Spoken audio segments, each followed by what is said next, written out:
আচ্ছা, গতকালকে আমরা যে সেশনটা কমপ্লিট করেছি, এই সেশনে আমরা অ্যাকচুয়ালি যতটুকু লার্নিং করেছি যে আমাদের ফোকাসটা হচ্ছে কোম্পানির revenue generation. At any cost আমাদের সবসময় কোম্পানির রেভিনিউ ফোকাস থাকতে হবে। এখন এই রেভিনিউ বাড়ানোর জন্য আমাদের বেসিক্যালি কি কি করার প্রয়োজন বা আমরা কিভাবে এই দিকে আরো বেশি মনোনিবেশ করতে পারি, এটার উপর আমরা কিছু পয়েন্ট আউট করেছি। যেমন প্রথম গতকাল যেটা ছিল আমাদের মাইন্ডসেট। আমাদের কোম্পানির রেভিনিউ জেনারেশনের জন্য টেকনিক্যাল স্কিলের প্রয়োজন রয়েছে, বাট এটা নিচের লেভেলে, উপরের লেভেল অর্থাৎ আমাদের উপরের দিকে আসলে এটার খুব একটা বেশি ইফেক্ট পড়বে না।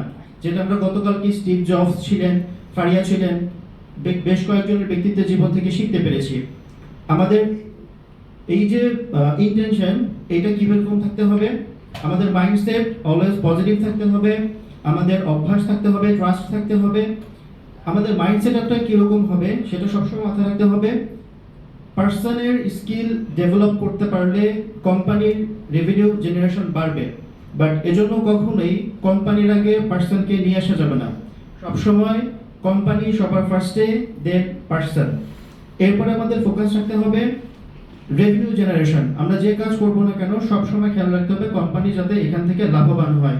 It's not cost deduction. আমরা কস্ট ডিডাকশনে যাচ্ছি না, আমাদের মাথায় রাখতে হবে আমরা যে খরচটা করব সেটা যেন এফিশিয়েন্ট কস্ট হয়। সেকেন্ডলি হচ্ছে আমরা রেভিনিউ জেনারেশন করব, এফিশিয়েন্ট কস্ট করব বিকজ আই ওয়ান্ট সামথিং। এটা আমাদের সবসময় মাইন্ডসেটের মধ্যে থাকতে হবে। আমরা যেটাই করি না কেন আই ওয়ান্ট সামথিং। দেন হচ্ছে আমাদের নিজের স্কিল ডেভেলপ করতে হবে। এখন এই স্কিল ডেভেলপ করার জন্য এমন না যে আমার স্পেসিফিক টাইমের প্রয়োজন। আমি যে কোনো সময় 15 মিনিটস, 10 মিনিটস, 5 মিনিটস আমি ওয়ার্কআউট করব for my self development in the view of revenue generation of company. আর এটা জিনিস মাথায় রাখতে হবে, today means this is an opportunity to do a work started. এখন আমি যে এই প্রসেসটা ফলো করব, এটার জন্য আমাকে কিছু স্ট্র্যাটেজি ফলো করতে হবে। অলওয়েজ আমার থিঙ্কিং করতে হবে we should use our best strategy. এই বেস্ট স্ট্র্যাটেজিটা কি হতে হবে?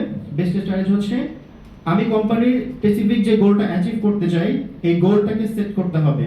আমি এই গোলটা অ্যাচিভ করব। এই গোলটা অ্যাচিভ করার জন্য আমার কি কি প্রয়োজন? ফার্স্ট অফ অল স্পেসিফিক গোলটা সেট করতে হবে। এই গোলটার ডেডলাইন ফিক্স করতে হবে। অ্যাকচুয়ালি এই গোলটা আমি কোন ডেটে অ্যাচিভ করতে চাচ্ছি। ডেডলাইন সেট করার পরে আমার কাজ হচ্ছে ফলো আপ করা, রেগুলার বেসিসে ফলো আপ করা, ইনফিনিটি ফলো আপ করা। কেন? Brain is humanistic process. মানুষ কোনো কিছু না দেখলে সেটা ভুলে যায়, সো সে যাতে ভুলে না যায় এজন্য এটা রেগুলার ফলো আপ করতে হবে। এই ফলো আপটা আমি কিভাবে করব? Use simplicity, keep it straight, short and simple.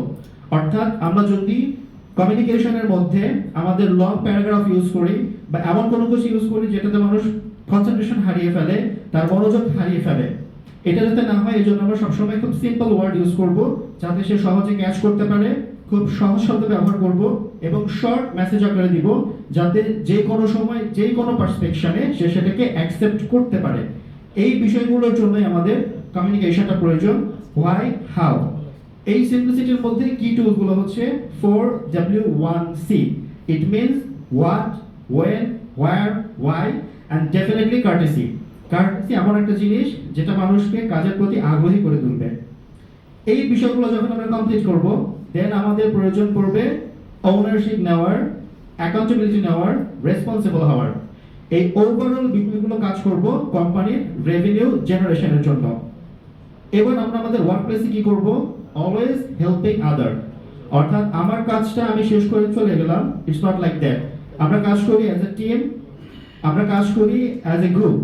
So আমাদের সবসময় মাথায় রাখতে হবে ওভারঅল কোম্পানিকে নিয়ে, যেটা শুরুতে মেনশন করেছিলাম, কোম্পানিকে প্রায়োরিটি দিতে হবে।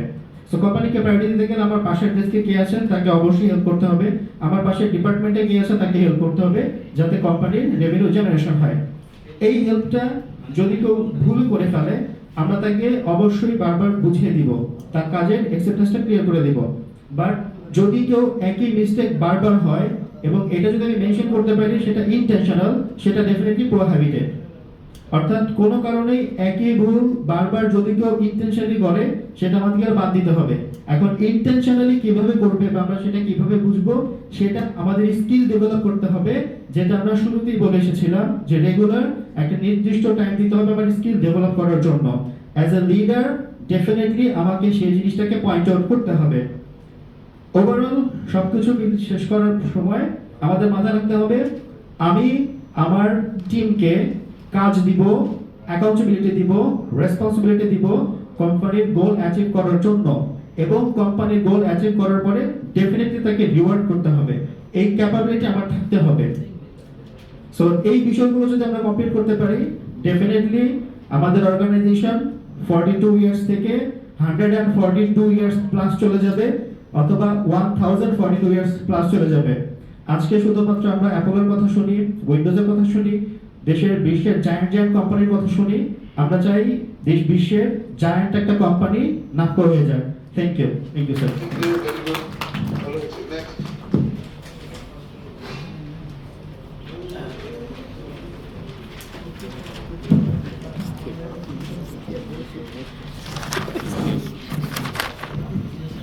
Organize.